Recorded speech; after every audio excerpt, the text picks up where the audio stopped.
Guys, dumayo si Boss J. Papawelding ng align ng ano niya, ng sidecar. Let's go, tirahin natin to.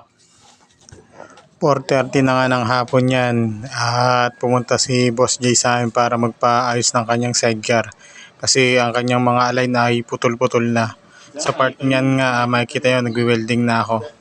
Kala mo nakahubad pa ng damit, kala mo napakalaki ng katawan ni Kalbo. Yan nga, inaayos ko ng kanyang sidecar dahil yung kanyang align may mga lamat na. Nahirap talaga pagka stainless yung mga alignment, katagalan nagka-crack. Yan, wini-welding ko na siya. Akala mo talagang marunong mga welding. Hula-hula lang ni Kalbo yan. Hindi marunong si Kalbo mag-welding. Alam nyo guys, mahirap din talaga mag-voice over pagdating sa pagbablog.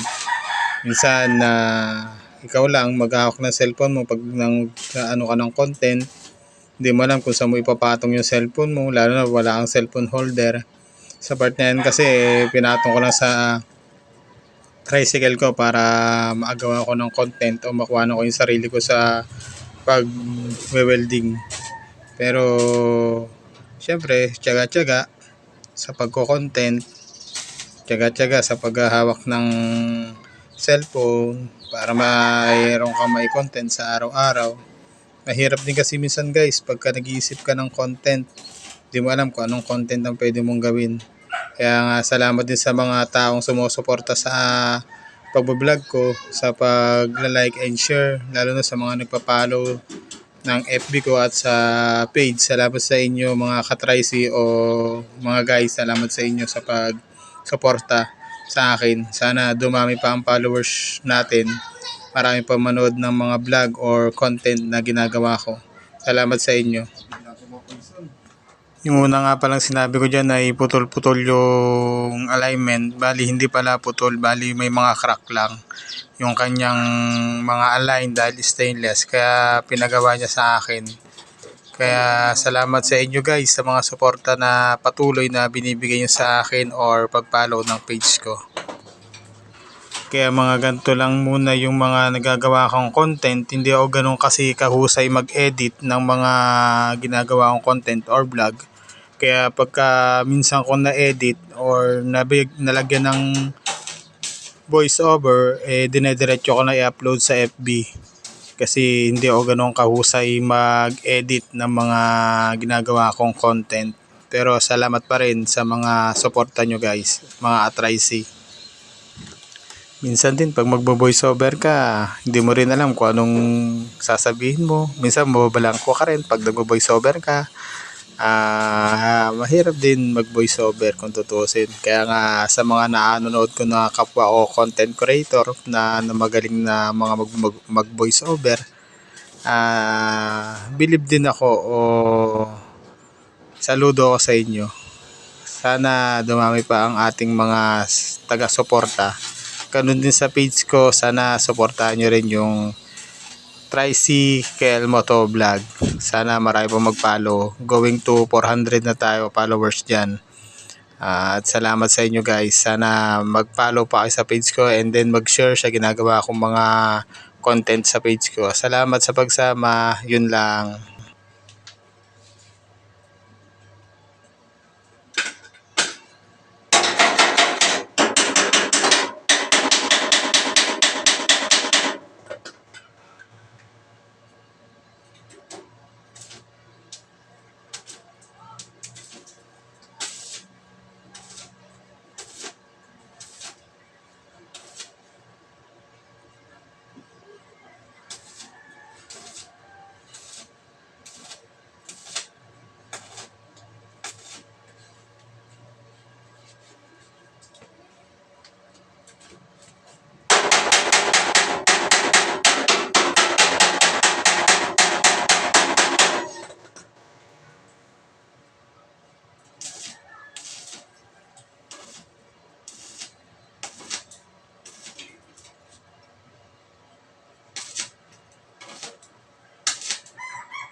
Yun lang ba?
Tapos na guys, okay na. Yun lang.